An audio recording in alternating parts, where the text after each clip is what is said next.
Hello and welcome back to Redirecting. I'm going to be talking about the Slave play that is out. It's getting a lot of buzz right now. Of course, I haven't seen the play, but I'm looking at some of the comments or the information about the play, and so I kind of wanted to expound on that a little bit. First of all, I wanted to share with you all, those of you who don't know, that the play was produced by black men, okay? And just give you a little bit of background information about the play. From their page here, it says, "The Old South lives on at the McGregor plantation, in the breeze, in the cotton fields, and in the crack of the whip. It's an antebellum fever dream where fear and desire entwine. In the looming shadow of the master's house, Jim trembles as Kanisha handles melons in the cottage. Alana perspires in time with the plucking of Philip's fiddle in the boudoir, while Dustin cowers at the heel of Gary's big black boot in the barn. Nothing is as it seems, and yet everything is as it seems. In this provocative and explosive new play, Jeremy O. Harris rips apart history to shed new light on the nexus of race, gender, and sexuality in the 21st century America." Okay, well, so far the reviews that I've been hearing about the play are these. Now, it does say that the play contains nudity, sexual content, simulated sexual violence, and racially violent language. Okay, now, in all fairness, that would be in keeping with how things actually took place during slavery. But what I wanted to talk about is the part that I've been hearing the most buzz about. Okay, once we get more information on the play, maybe we can talk further about this. But the sexuality portion is what I wanted to highlight, because that seems to be the focus of most of the people that I've seen talking about this. There seems to be a glorification of the sexual encounters between the slave masters and the slaves. There seems to be a glorification, even as you look at one scene where her arms are kind of thrown back, the glorification of it to pretty things up. And I'm just not sure about reenacting things like this. I'm just, I understand that we have to shed light on the past. But when that reenactment seems to be more of a glorification, then that's where I have a problem. When you look at the movie, it was a movie where Mariah Carey, there was a scene where she was being violently raped, and she was screaming, and her husband was shot. I think it was The Butler. We showed a scene of that in one of our documentaries, but that was true to how things were, where these slave masters were taking these women. In many cases, they were married. Not in all cases, but in many cases, they were married, unless they were taking our children.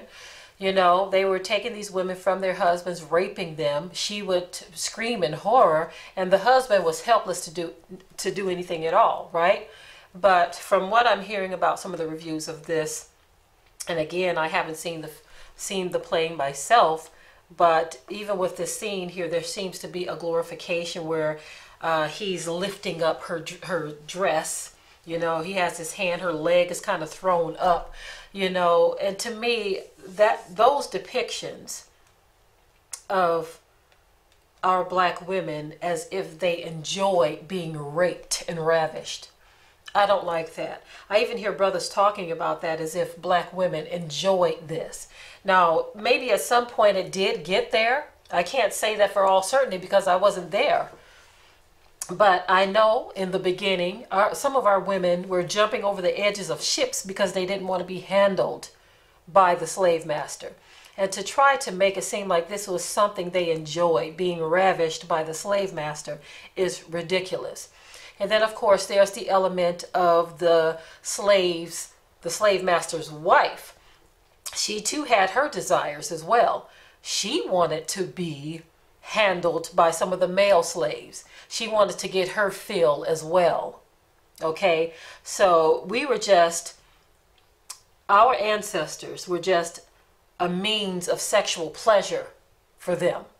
There was no love. Okay, people want to try to say that Thomas Jefferson fell in love with one of his slaves, but keep in mind too, she was a mixed woman, so she wasn't one of the slaves that were brought over. She was one that was treated kindly, okay? And I'm not trying to discount or diminish that mixed slaves were treated bad as well, but we all know that those that were in the house, what they call the house Negroes, were treated much better than the field Negroes. We can't kid ourselves on that. So the mixed slaves were treated better. They were, because many of them were the offspring of the slave master. And the white female slave wives, they would look at these children. They would know that their husband was down there doing some dirty business in the slave quarters. They weren't stupid. They knew that their men were getting their rocks off messing with our women. And so to try to pretty up what happened, I'm not going to say too much bad about the play because I haven't seen it and I want to be fair in this, but I can say that I don't like any type of glorification of slavery whatsoever. I don't like for our people to try to make it seem as though the sexual encounters were something that were enjoyed. To me, it is an exploitation of our people yet again to portray the black woman as some witch who wanted this. Most of our women probably lied there in disgust as these nasty, filthy men put their nasty, filthy hands and bodies on them and in them. Now, of course, it was probably different with, no, I'm not gonna do our brothers like that either.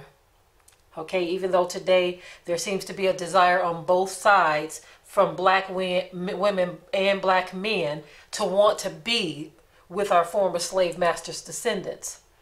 There is that desire that's there today, but I can't say that our black men enjoy this either. Although I will say the dynamics of a man's body is different than a woman's. And you all know what I'm talking about too. It takes something to get a man there, if you know what I mean. So this woman said enough to make it happen. This is why some of their behinds became pregnant too, because they said enough to make it happen. Okay, they did enough too, and they showed enough to make it happen. And so it just, the dynamics of all of this are just wicked and whack and just altogether horrible. Okay, and to see it being shown in this way, as if there was some type of pleasure on the parts of our women and even our men in some cases, it's just, you know, the sexual element has always been the most disgusting to me. I don't care what you all say about it. I've even heard mixed people who say that they're not going to sit and pretend that white and black relationships are good just because they're the result of one. I've heard mixed people say that they're not going to sit here and even endorse mixed relationships because they are the product of one. They see it for what it is, that these black people have I'm sorry, not the black people, these white people have a fetish for black sex. The white man desires the body of a black woman, and the white woman desires the body of a black man. It is what it is, family. It is what it is. And it's nothing to be proud of. There's no pride in knowing that white men and women desire your bodies sexually. There's no pride in that. Especially when they think that we're animals. When they call us animals and make it seem like we're some type of subhuman species, but yet they want to sleep with you, that says a whole lot right there. Okay? Take it for what it is, family. You may not like what I just said here, but the truth will always be. And with that, I will say shalom.